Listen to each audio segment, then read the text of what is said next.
beeping sound, deep sound is there, but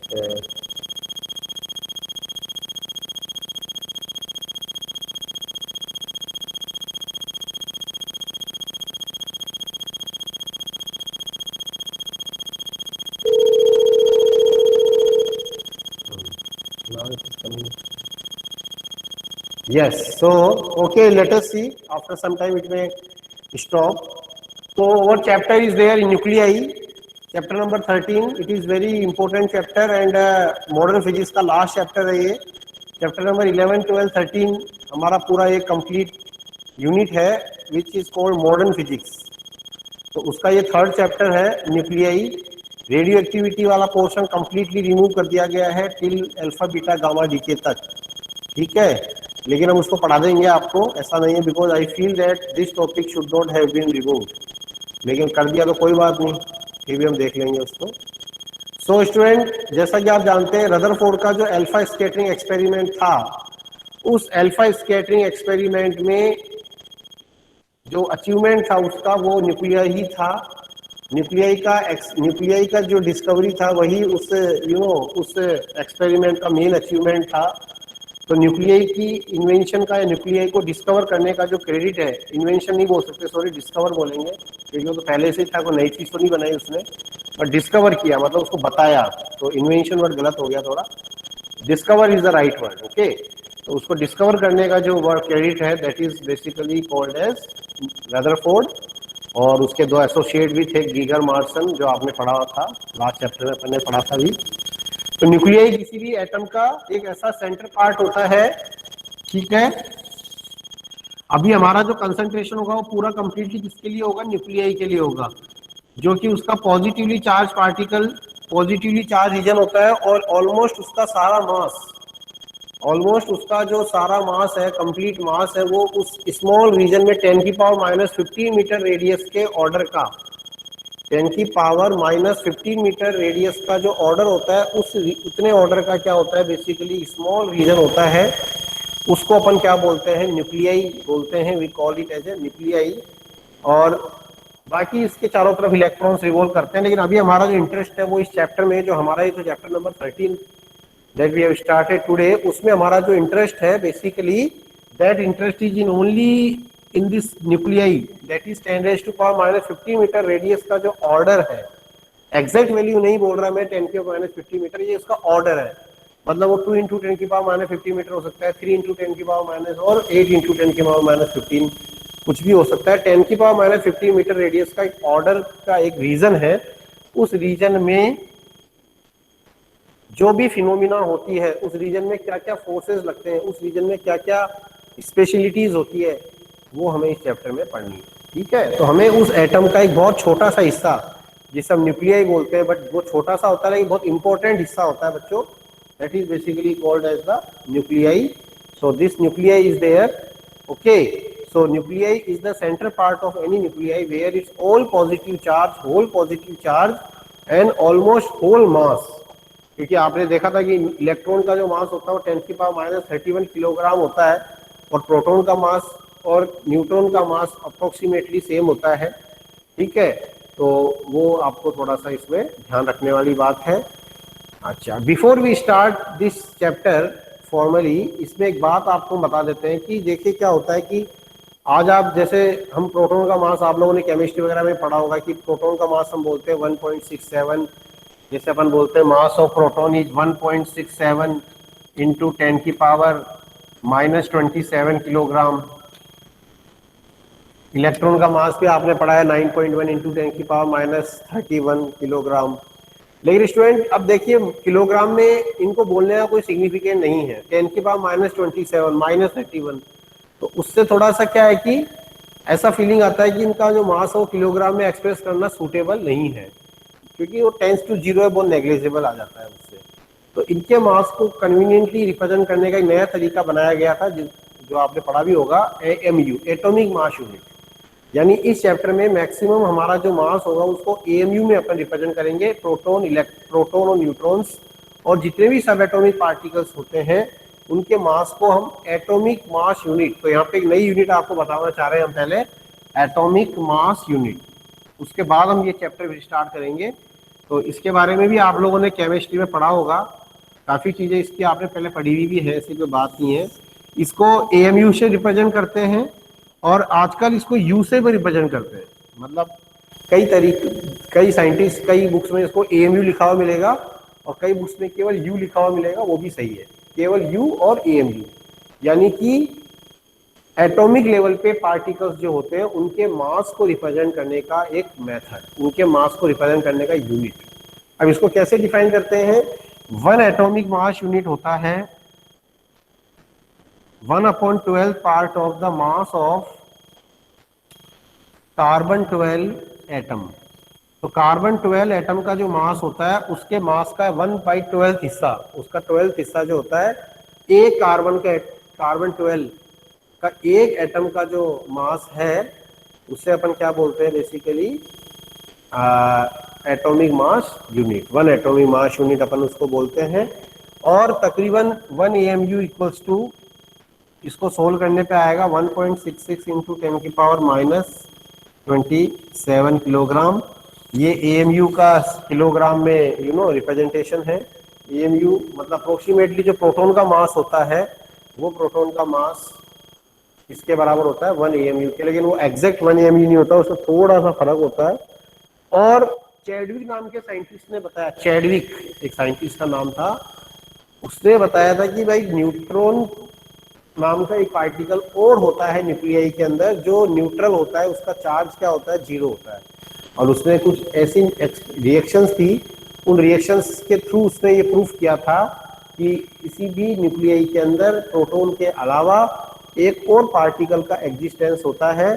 charge के point of view से, charge के point of view से उस पार्टिकल का कोई रोल नहीं है, मतलब वो पार्टिकल न्यूट्रल है, न्यूट्रॉन जिसे आप कहते आए हैं आज तक कहते हैं, लेकिन उसका मास जो होता है वो बहुत मतलब प्रोटॉन के ही इक्वली, इवन प्रोटॉन से भी थोड़ा सा ज्यादा बताया गया है। न्यूट्रॉन का मास प्रोटॉन के मास से थोड़ा सा ज्यादा बताया गया है। Remember this in your mind every time. The mass of neutron is slightly greater than the mass of proton, we can write students. तो तकरीबन जो है आपका प्रोटॉन का जो मास होता है, न्यूट्रॉन का जो मास होता है, वो अब हम ये मास टाइम में रिप्रेजेंट करेंगे, AMU में रिप्रेजेंट करेंगे। तकरीबन 1.0087 AMU एटॉमिक मास यूनिट होता है। और प्रोटॉन का जो मास होता है वो तकरीबन 1.0078 AMU होता है। कई बुक में 76 भी लिखा हुआ है, 78, उससे कोई खास फर्क नहीं पड़ता। हालांकि अब देखो ये है 1 ही, 1.008, तो ये एक्चुअली है 1 ही, लेकिन ये एग्जैक्ट एटॉमिक लेवल पे थोड़ा क्या होता है, डेसिमल के 3-4 प्लेस तक भी आप डिफरेंस आ रहा है। अब आप लास्ट के 2 डिजिट्स को अनसिग्निफिकेंट मान लें जब तो दोनों का मास सेम ही हो गया। लेकिन आप यदि एग्जैक्ट एकदम लेके देखें, एकदम 4-5 डेसिमल तक जाके देखेंगे डेसिमल के बाद, तो आप देखेंगे कि प्रोटॉन का मास थोड़ा सा ज्यादा, हालांकि डिफरेंस बहुत कम है, this difference is very very small, but है तो सही। तो इसीलिए बोला जाता है कि न्यूट्रॉन का मास थोड़ा सा ज्यादा होता है प्रोटॉन के मास से।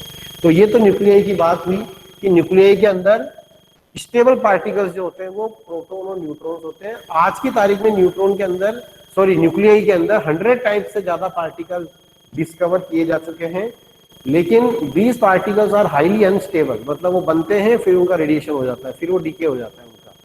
ठीक है, स्टेबिलिटी के पॉइंट ऑफ व्यू से देखा जाए तो प्रोटॉन और neutrons are still the 2 stable particles in any nuclei.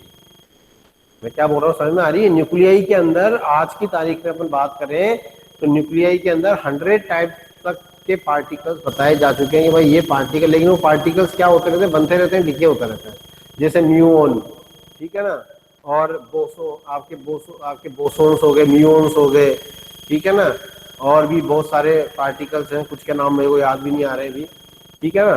तो न्यूट्रिनो, एंटी न्यूट्रिनो भी होता है, एक पॉजिट्रॉन भी होता है। तो ये सब पार्टिकल्स होते हैं, लेकिन ये अनस्टेबल होते हैं, मतलब ये पर्टिकुलर कंडीशन में बनते हैं, फिर इनका डीके हो जाता है, इस तरह से चलता रहता है थोड़ा सा, है ना। तो इसीलिए स्टेबिलिटी उनमें नहीं होने के कारण अपन उनका इतना मेंशनिंग नहीं किया गया आपके बुक्स वगैरह में।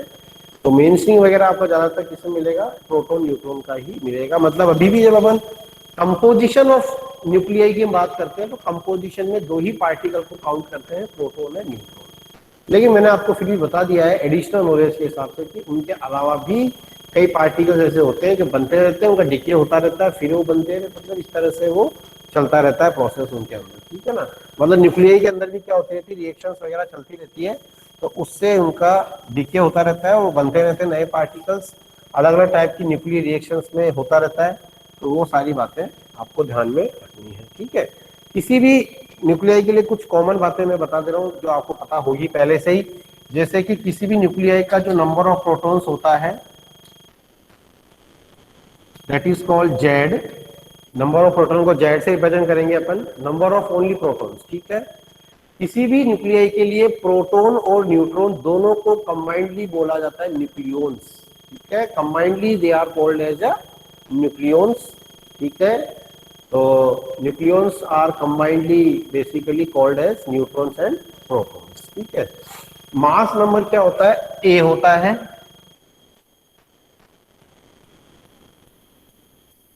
और मास नंबर को हम लिखते हैं, और नंबर ऑफ न्यूट्रॉन्स का कोई स्पेशल फिगर, स्पेशल सिंबल नहीं बताया गया है यहाँ पे, फिर भी आप n मान लें, एक बार नंबर ऑफ न्यूट्रॉन्स को अपन n मान लेते हैं, ठीक है।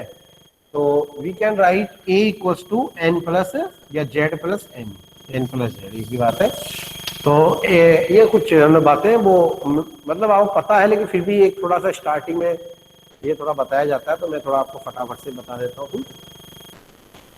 तो कोई भी न्यूक्लियाई है तो उसका एटॉमिक नंबर यहाँ लिखते हैं और मास नंबर यहाँ लिखते हैं, ये भी पता होगा आपको, ठीक है ना। ये सबस्क्रिप्ट और सुपर स्क्रिप्ट इसको अपन बोल सकते हैं, ठीक है। तो नीचे की तरफ लिखा जाएगा इसका Z, number of protons, atomic mass, और ए को मतलब मास नंबर। किसी भी न्यूक्लियाई का जो एग्जैक्ट मास नंबर होता है, जो एग्जैक्ट मास होता है वो मास नंबर से थोड़ा सा डिफरेंट होता है। मतलब जैसे मान लो ऑक्सीजन का मास नंबर है, एक सिंगल ऑक्सीजन की न्यूक्लियाई का बात करें तो 8 प्रोटॉन्स और 8 न्यूट्रॉन्स है, तो 16 उसका मास नंबर है। लेकिन ऑक्सीजन के एक न्यूक्लियाई का जो मास होगा वो 16 पॉइंट कुछ इस तरह से होगा, ठीक है ना। तो उसमें एएमयू में मतलब, तो लाइक दैट है कि एएमयू में एटॉमिक मास यूनिट में वो जो एक्चुअल मास होता है वो थोड़ा सा उसके मास नंबर से, हालांकि इतना ज्यादा वेरिएशन भी नहीं होता है, वो कुछ डेसिमल का डिफरेंस होता है, मतलब एग्जैक्टली उसका जो मास होता है न्यूक्लियाई का वो उसके मास नंबर से थोड़ा सा बेसिकली जो है चेंज होता है, कम होता है उसका, ठीक है ना, कम होता है अंदर से। वो थोड़ा सा आपको छोटी मोटी बातें हैं जो इसमें आपको ध्यान रखनी है, ठीक है।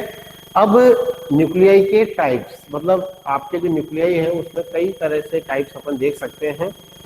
तो on the basis of number of protons and number of neutrons, ठीक है। तो किसी भी न्यूक्लियाई के अंदर नंबर ऑफ प्रोटॉन्स और नंबर ऑफ न्यूट्रॉन्स के आधार पे अपन उस न्यूक्लियाई को कैटेगराइज कर सकते हैं।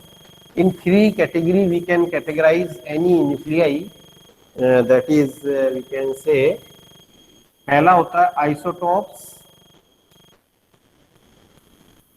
एक होता है आइसोबार, और एक होता है आइसोटोन्स। पता ही होगा इसके बारे में भी, मतलब इसमें काफी बातें आपको चैप्टर में ऐसे मिलेगी जो आपने पढ़ी भी होगी पहले से ही। आइसोटोन को आइसोन्यूट्रॉनिक भी बोला जाता है, ठीक है। तो आइसोटॉप्स, आइसोबार एंड आइसोटोन्स और आइसोन्यूट्रॉनिक, ये की बात है। तो जैसा कि आप जानते हैं जेड आपका क्या होता है, सेम होता है, लेकिन मास नंबर क्या होता है, डिफरेंट होता है। तो इसको अपन क्या बोलेंगे, आइसोटोप्स बोलेंगे। तो किसी एक ही एलिमेंट का ऐसे 2 या 2 से ज्यादा पार्ट्स जो कि सेम एटॉमिक मास होता है, यानी वो है तो एक ही फैमिली के, लेकिन उसमें उनका जो मास नंबर वो क्या है, डिफरेंट डिफरेंट होता है।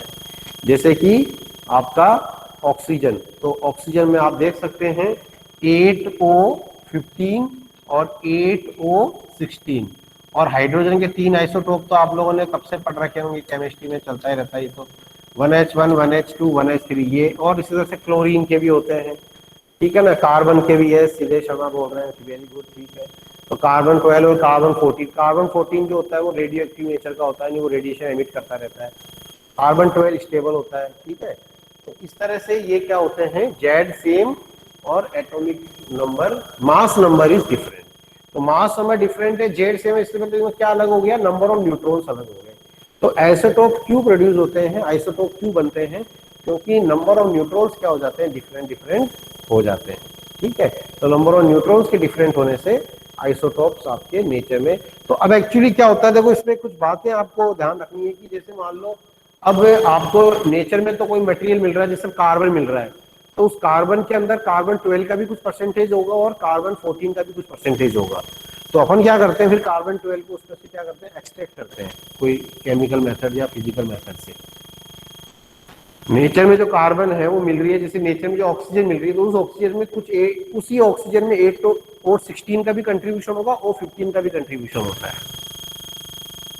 जैसे यूरेनियम, हमारा रेडियो एक्टिव मटेरियल होता है यूरेनियम, जो आपको तो यूरेनियम से फेमिलियर होंगे, प्लांट में हमारे यूरेनियम ही काम आता है न्यूक्लियर फ्यूल के रूप में। यूरेनियम का ही तो हम क्या कराते हैं, फिशन करवा के चेन रिएक्शन यूरेनियम। तो यूरेनियम का मेन जो आइसोटोप हमारे रिएक्टर में काम आता है वो यूरेनियम 235 होता है, U235 हमारा काम आता है। देखो लेकिन आपको बताऊं कि यूरेनियम का 235 के अलावा यूरेनियम 234 होता है और यूरेनियम 238 भी होता है, और सबसे ज्यादा परसेंटेज जो होता है यूरेनियम 230। अब हमारे को जैसे यूरेनियम कहाँ मिलता है, यूरेनियम मिलता है जमीन के अंदर, मतलब डिगिंग से, माइनिंग से मिलता है, माइनिंग करनी पड़ती है। यूरेनियम की माइंस है जादूगोड़ा में, जैसे हमारे इंडिया में है। और तो वह माइंस में क्या करते हैं, बेसिकली यूरेनियम एक स्टोन के रूप में होता है, स्टोन होते हैं, उन स्टोन में से यूरेनियम को एक्सट्रैक्ट करते हैं। तो वो जो स्टोन है, उस स्टोन के अंदर यूरेनियम के तीनों आइसोटोप्स हो सकते हैं। यूरेनियम 234 भी हो सकता है, यूरेनियम 238 भी हो सकता है, यूरेनियम 235 भी होता है। तो सबसे ज्यादा जो एविडेंस होती है, सबसे ज्यादा जो अबंडेंस होती है वो किसकी होती है, यूरेनियम 238 की होती है।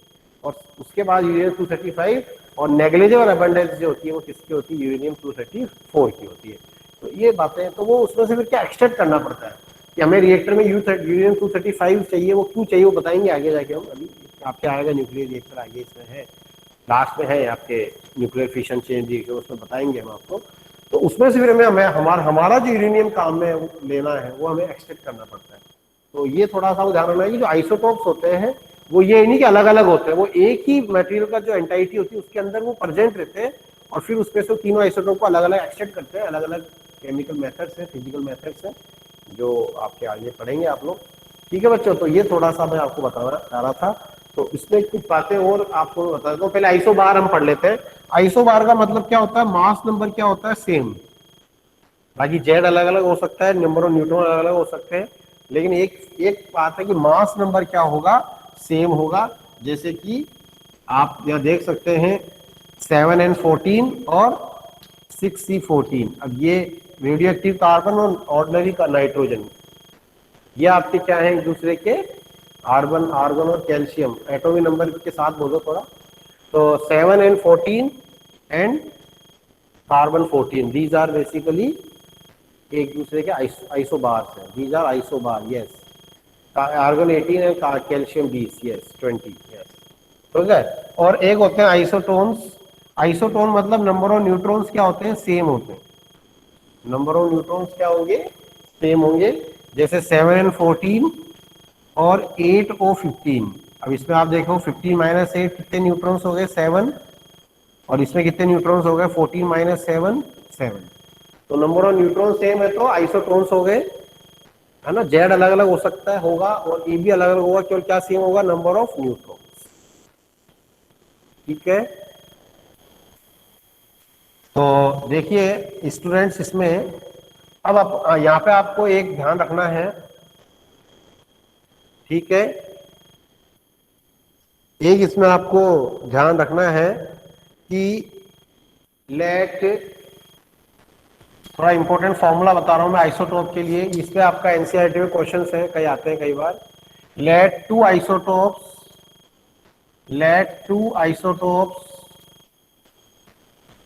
of mass m1 and m2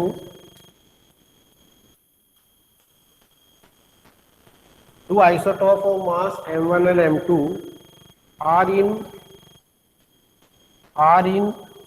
x1% and x2% in the sample। कोई भी आपका कोई भी मटेरियल है, कोई भी आपका न्यूक्लियाई है, कोई भी आपका एलिमेंट है, उस एलिमेंट के सैंपल में उसके दो आइसोटोप है, m1 और m2, उनका मास है। और उन आइसोटोप की परसेंटेज क्या क्या दे रखी है, x1% और x2%। तो average atomic mass, average mass of the element, उस एलिमेंट का कंप्लीट एवरेज मास का एक फॉर्मूला बताया जा रहा है, that is m1x1 plus m2x2 upon 100। ये आपको थोड़ा सा मैं बताना चाह रहा था। आपके एनसीईआरटी की एक्सरसाइज में जो सेकंड क्वेश्चन है, ठीक है, एनसीईआरटी मेरे सामने ओपन ही है लगभग, ठीक है ना। थ्योरेटिकल चैप्टर में थोड़ा मैं एनसीईआरटी देखता रहता हूँ ताकि उसकी जो, हाँ यस बिल्कुल, मैं सही 13 नहीं, पहला ही क्वेश्चन, फर्स्ट क्वेश्चन जो एक्सरसाइज का है, वो एक्सरसाइज का फर्स्ट क्वेश्चन आपका इसी तरीके पे, इसी मेथड पे दिया गया है। जैसे कि क्लोरीन का एग्जांपल आपके यहाँ दिया गया है कि क्लोरीन के दो आइसोटोप्स हैं, क्लोरीन के दो आइसोटोप्स हैं, एक का मास दिया हुआ है 34.98 यूनिट और एक का दिया हुआ है 36.98 यूनिट, और they are and their percentage is 75.4 and 24.6। तो average mass of chlorine we can find. समझ में आई बात? जैसे क्लोरीन के दो आइसोटोप्स की बात कर रहा है ये, ठीक है, there are two isotopes, chlorine 34.98 and 36.98, मतलब एटॉमिक मास नंबर 39 हो गया एक का, तो एक का तो हो गया 37 और एक का हो गया 35, मतलब क्लोरीन 37 और क्लोरीन 30, क्या बोला मैं, 8, 37 और 35 पॉइंट। तो क्लोरीन 30, जैसे क्लोरीन के दो आइसोटोप्स हैं, मैं आपको बता रहा हूँ इसका, इस फॉर्मूले में कैसे लगाना है। Let us take an example of chlorine. अब क्लोरीन के दो आइसोटोप्स हैं, क्लोरीन में मास नंबर लिख रहा हूँ 17 होता है शायद इसका atomic number, I think it is 17 number पे आती है क्लोरीन, ठीक है। तो 17 पे आती है कि 18 पे आती है, थोड़ा सा आपको पीरियड टेबल याद होनी होगी। 17 पे आती है ना, आई थिंक यस, मैं थोड़ा पहले सही बोला, मैं 18 पे कुछ और आता है, ऑर्गन आता है शायद। तो क्लोरीन एक हो गया 35 और एक होता है 37। तो इसका जो मास है वो दिया हुआ है 34.98 एटॉमिक मास यूनिट, और इसका जो मास दिया हुआ है वो दिया हुआ है 36.98 एटॉमिक मास यूनिट। और इनकी जो परसेंटेज दे रखी है सैंपल में, जो पहले वाले की परसेंटेज दे रखी है तकरीबन 75.4%, और ये दे रखा है 24.6, ये क्या दे रखा है 24.6%, 100% हो गया। तो ये बोल रहा है what is the average mass of chlorine. तो क्लोरीन का एवरेज मास क्या होगा, तो क्लोरीन का एवरेज मास हो जाएगा, इस फॉर्मूले से निकालेंगे अपन, मतलब किसी भी सैंपल में कोई भी एलिमेंट के दो आइसोटोप्स दे रखे हैं, उनके दोनों के परसेंटेज दे रखे हैं, कितने कितने हैं, 2%, दो आपके एलिमेंट, दो आइसोटोप्स हैं, उनके दोनों के परसेंटेज दे रखे हैं, कितने कितने परसेंटेज हैं, और कितने उनके एटॉमिक मास दे रखे हैं। मतलब पहले वाले का एटॉमिक मास कितना है 34.98 यूनिट, और दूसरे का एटॉमिक मास आपका दे रखा है लगभग बेसिकली 36.98 यूनिट। तो पूरी क्लोरीन सैंपल का एटॉमिक मास अपन यहाँ से कैलकुलेट कर सकते हैं लाइक दिस, जैसे 34.98 और कितना परसेंट दे रखा है 75.4 एंड प्लस वी कैन से 36.98 और उसका परसेंटेज दे रखा है 24.6 और अपॉन 100। तो यहाँ से जो मास आएगा अप्रोक्सीमेटली ये 36.98 आएगा। तो यहाँ से अपन क्या निकाल सकते हैं उसका, सॉरी ये मास आपका 35.47 आएगा, कितना आएगा 35.47, वो सोल्ड वैल्यू जो मेरे सामने, ताकि हमारा टाइम वेस्ट ना हो मैं डायरेक्ट बता रहा हूँ। तो तकरीबन 6.9 AMU नहीं आएगा बेटा, 35.47 एटॉमिक मास यूनिट आएगा, ठीक है। तो ये एक क्लोरीन का एग्जांपल लेके मैंने बताया है। 6.95 AMU कैसे आ सकता है आप सोच के देखिए,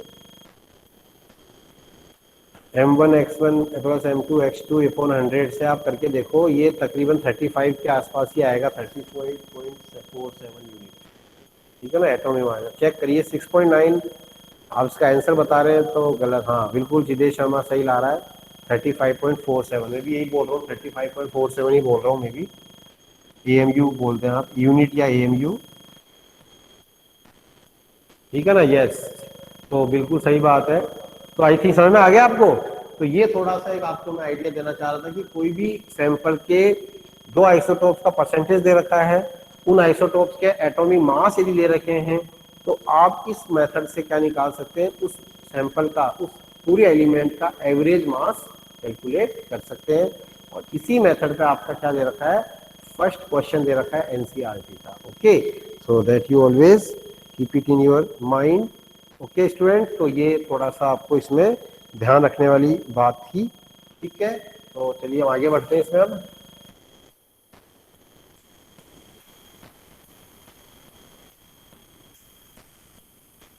इसमें इसके बाद आता है कुछ बेसिक बातें हम बता देते हैं।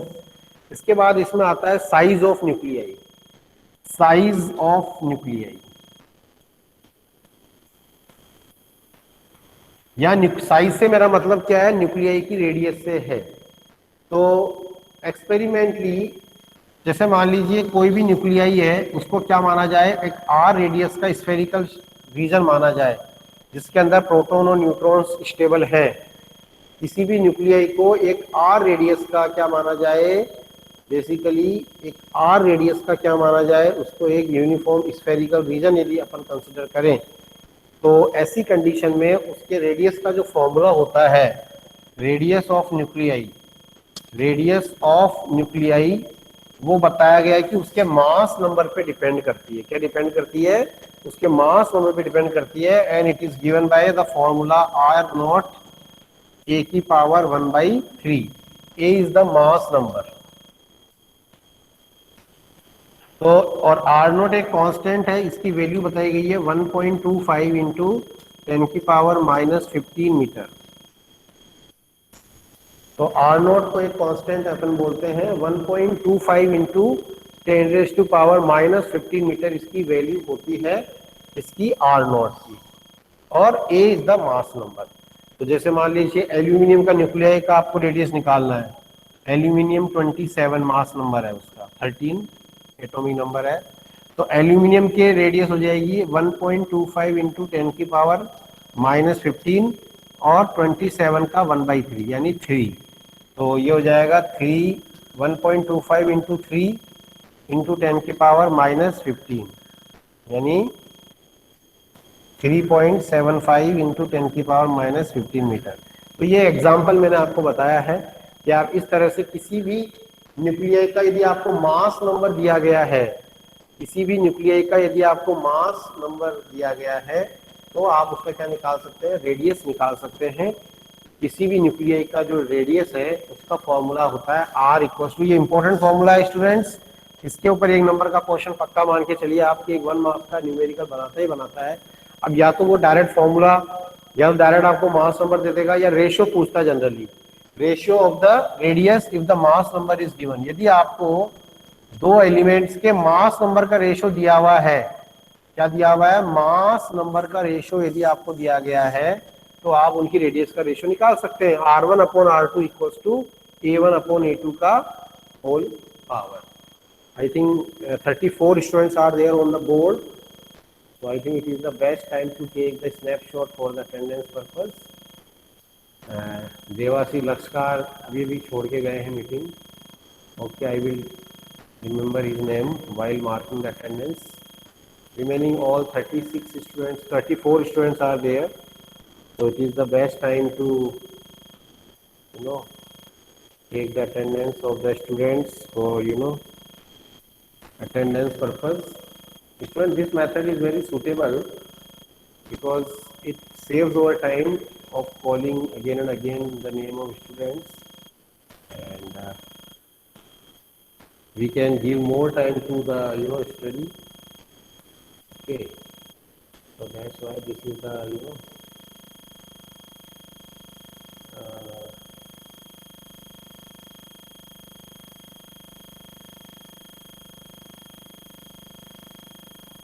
so good strength is there today, and remaining other students should also join. Okay, and Devasi Lakshkar is there.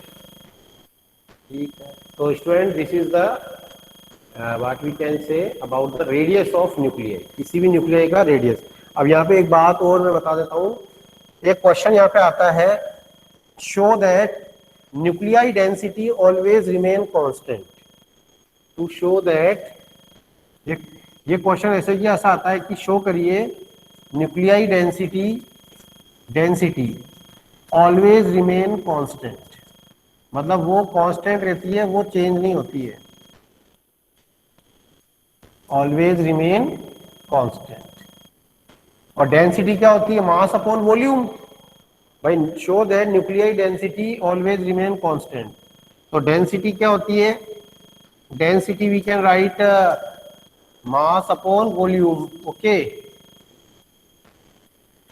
अब लेट, अब इसमें अपन क्या मान लेते हैं कि भाई प्रोटॉन न्यूट्रॉन में से, चलो मान लिया न्यूट्रॉन का मास थोड़ा सा ज्यादा है, लेकिन अपन यहाँ पे कैलकुलेशन में उनका एवरेज मास इक्वल ले ले तो इतना कोई मेजर डिफरेंस नहीं पड़ेगा फर्क। तो अपन मान लेते हैं average mass of nucleon. Nucleon मतलब अपन ने क्या माइंड काउंट कर लिया, अपन ने क्या मान लिया?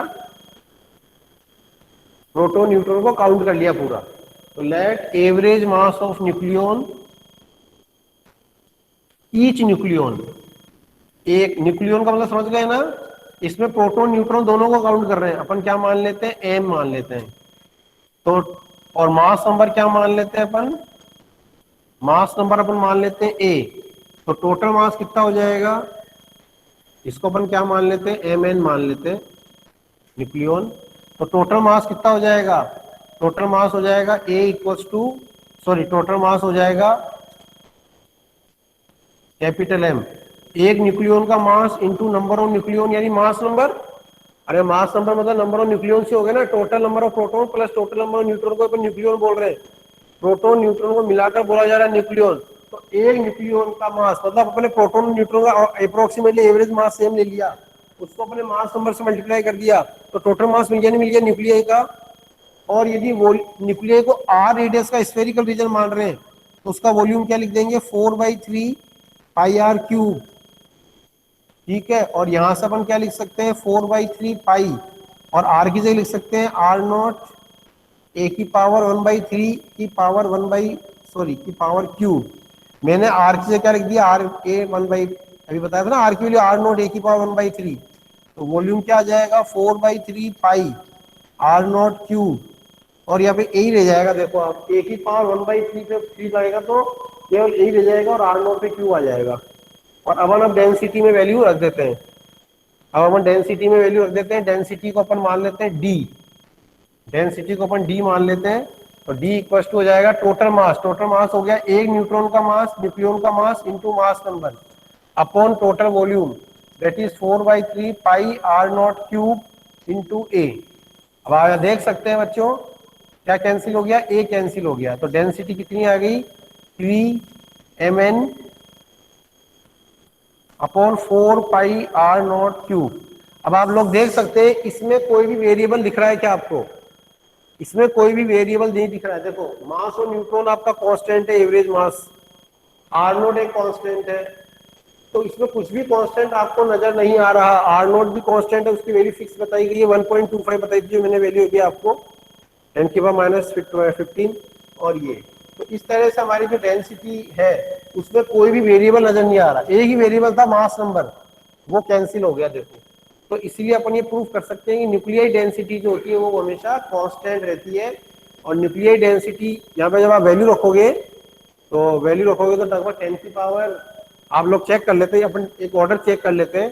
देखो आर नोट की वैल्यू 10 की पावर -15 है, और 15 इंटू 3 -45, और यहाँ पे आएगा -27, तो 10 की पावर -27 और +45, तो ये तकरीबन आ गया 10 की पावर प्लस में कितनी आई 745 में से 27 गया तो कितना बचा 15 और 3 18, तो 10 की पावर 18 किलोग्राम पर मीटर क्यूब की डेंसिटी होती है।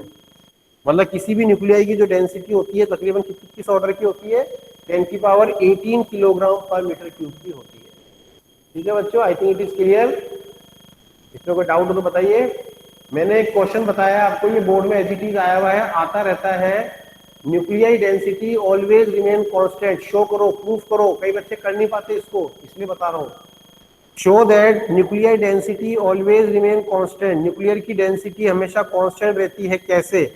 मैंने क्या कर लिया, एक न्यूक्लियन के मास को न्यूट्रॉन प्रोटॉन के मास को सेम मानते हुए उसको मास नंबर से मल्टीप्लाई कर दिया, तो टोटल मास आ गया और न्यूक्लियाई को आर रेडियस का वॉल्यूम स्फीयर मानते हुए उसका वॉल्यूम 4/3 पाई आर क्यूब लगा दिया। आर की वैल्यू जो मैंने बताई वो निकाल दी, लगा दी। ये वैल्यू डायरेक्ट याद करनी होती है, R equal to R not A की पावर 1/3 का डेरिवेशन हमारे कोर्स में नहीं है। और फिर मास और वॉल्यूम से हमने देखा कि इसके अंदर कोई भी वेरिएबल नहीं आ रहा है, जो डेंसिटी है उस डेंसिटी के अंदर कोई भी वेरिएबल हमें नजर नहीं आ रहा होता है। तो अपन ये कह देते हैं कि न्यूक्लियाई डेंसिटी जो होती है वो ऑलमोस्ट रिमेन क्या होती है, कांस्टेंट होती है और 10⁻18 किलोग्राम पर मीटर क्यूब के ऑर्डर की होती है। तो this is basically over very important concept of about the size of nuclei से related. I think it is clear to everybody. इसके बाद इसमें आता है yes all are saying yes sir, nobody is saying no sir, all other students can say if they have doubt I can again explain. ठीक है। अच्छा, कई बच्चों के दिमाग में क्वेश्चन आ रहा हो कि R equal to R not A की पावर 1/3, तो वो डायरेक्ट याद करना है, उसका डेरिवेशन हमारे लेवल पे नहीं है, उसका डेरिवेशन यूनिवर्सिटी लेवल पे बताया जाता है, लेकिन वो अभी हमें नहीं पढ़ना है।